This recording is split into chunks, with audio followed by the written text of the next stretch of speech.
प्रदेश सरकार ने बघाट बैंक के निदेशक मंडल के ऊपर बड़ी कार्रवाई की है। पूरे निदेशक मंडल को निलंबित कर दिया है और यही नहीं, उन्हें कारण बताओ नोटिस भी जारी किया गया है। नोटिस का जवाब 30 दिनों के अंदर अंदर देना होगा। यदि जवाब संतोषजनक नहीं हुआ तो फिर उनके ऊपर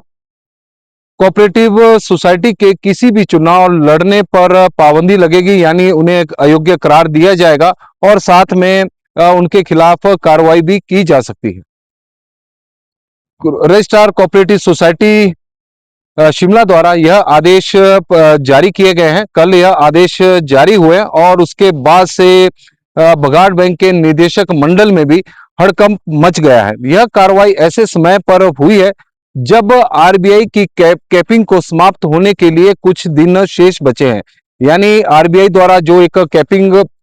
बघाट बैंक के ऊपर 8 अक्टूबर 2025 को लगाई गई थी, 6 महीने के लिए पहले एक कैपिंग थी और उसके बाद इस कैपिंग को 3 महीने और बढ़ाया गया था और आरबीआई लगातार इस बैंक को लेकर बघाट बैंक की समीक्षा कर रहा था। और हम पिछले कई लंबे समय से जानकारी भी दे रहे थे कि अप्रैल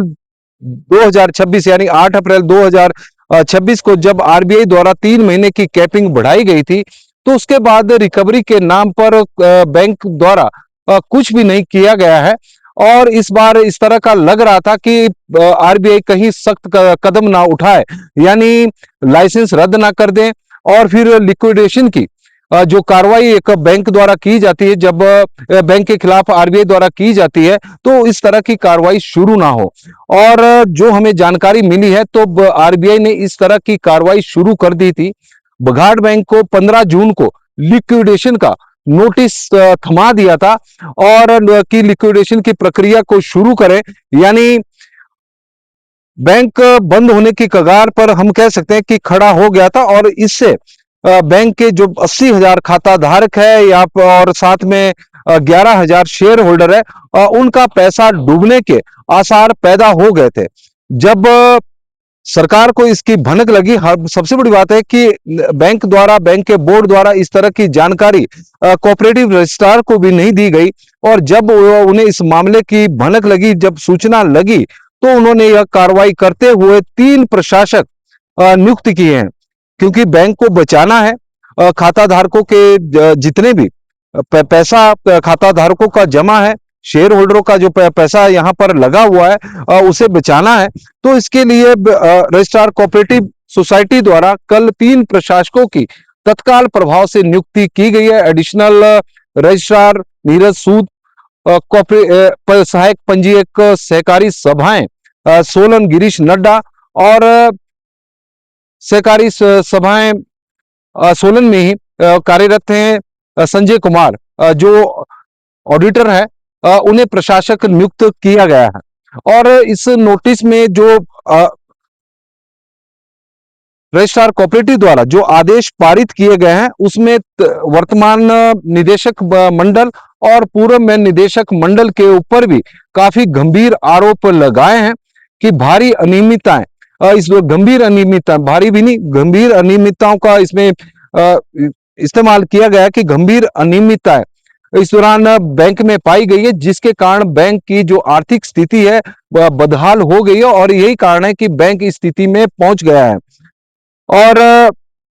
क्योंकि आरबीआई द्वारा लगातार बघाट बैंक की समीक्षा भी की जा रही थी, लेकिन कुछ चीजें ऐसी बताई गई है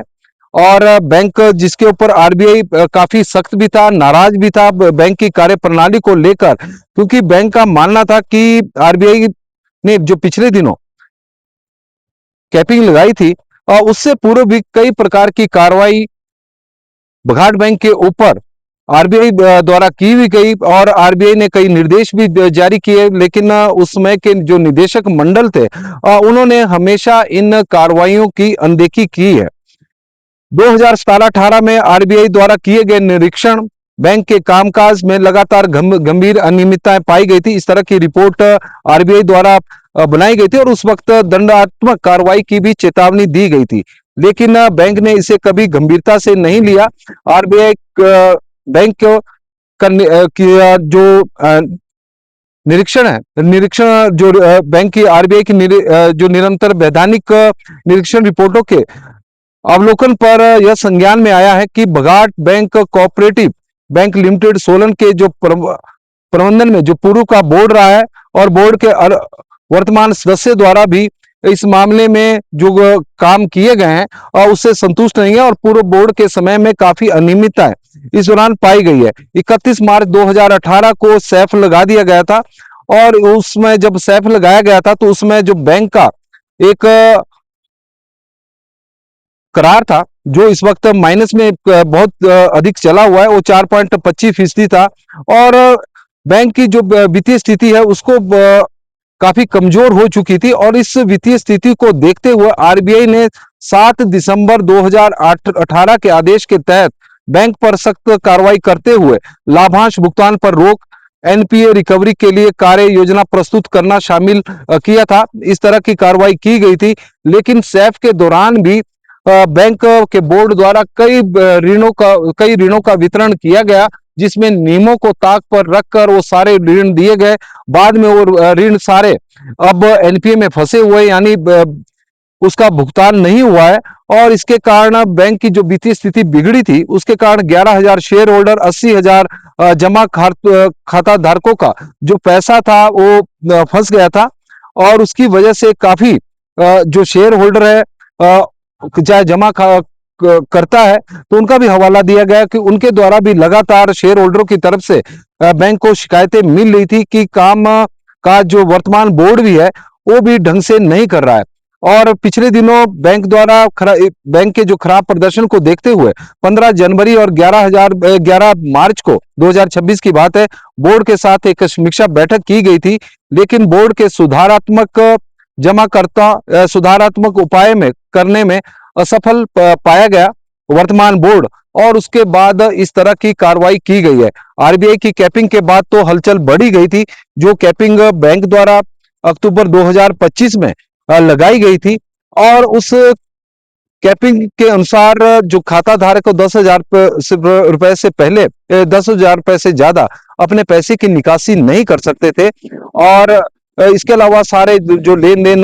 बैंकों में होते हैं उन पर रोक लगा दी गई थी। यह कैपिंग 8 अप्रैल 2026 तक थी और उसके बाद आरबीआई ने समीक्षा की, कुछ लगा कि जो रिकवरी हो रही है वो उस वक्त चली हुई है, क्योंकि बैंक का एनपीए जब कैपिंग लगाई गई थी 138 करोड़ रुपए तक पहुंच गया था। ग्रॉस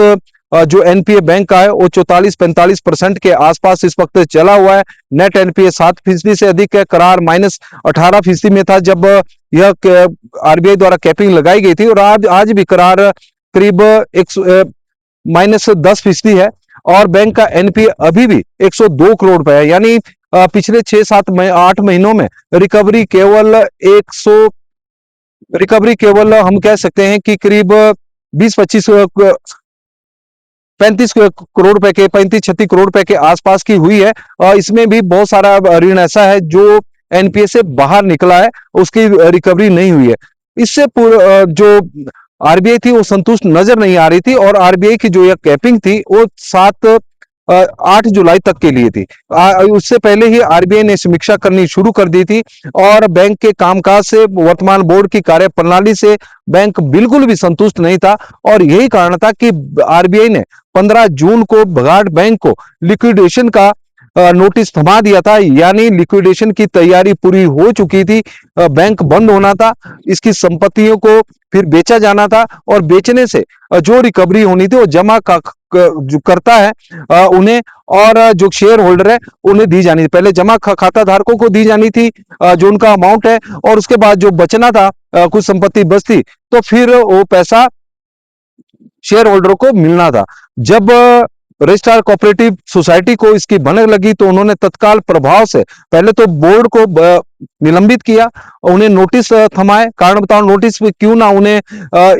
जो उनका पद है उससे बाहर निकाला जाए, क्यों उनकी सदस्यता समाप्त नहीं की जाए,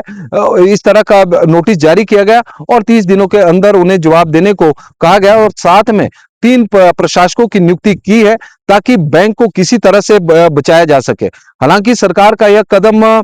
सही है, लेकिन यह कदम लेने में सरकार ने बहुत देरी लगा दी। जब आरबीआई ने कैपिंग लगाई थी तो तब से यह मांग लगातार हो रही थी कि प्रशासक की नियुक्ति की जाए और प्रशासकों को नियुक्त किया जाए और बैंक की कार्यप्रणाली में किसी तरह से जो रिकवरी में कोताही बरती जा रही है उसमें सुधार लाया जाए। लेकिन सरकार भी इस मामले को उस समय तक गंभीरता से नहीं लेती रही। लेकिन जब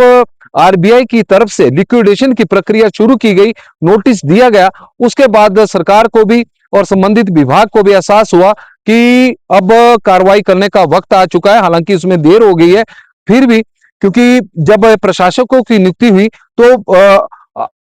रजिस्ट्रार कोऑपरेटिव सोसाइटी हो के द्वारा और उनके जो अधिकारी है, कर्मचारी हैं, उनकी आरबीआई के साथ भी बैठक हुई है और उसमें एक भरोसा दिया गया है आरबीआई को कि आप इस तरह की कार्रवाई मत करना, क्योंकि अब प्रशासक नियुक्त कर दिए गए हैं, रिकवरी भी होगी और जो लेन देन है, जो अभी तक बैंक की जो कामकाज रहे हैं उसमें किसी जो पहले जिसमें पारदर्शिता की कमी पाई जा रही थी, अब भविष्य में ऐसा नहीं होगा। अब देखते हैं कि आरबीआई इसके बाद क्या एक्शन लेता है। लेकिन बघाट बैंक के निदेशक मंडल पर सरकार ने बड़ी कार्रवाई की है।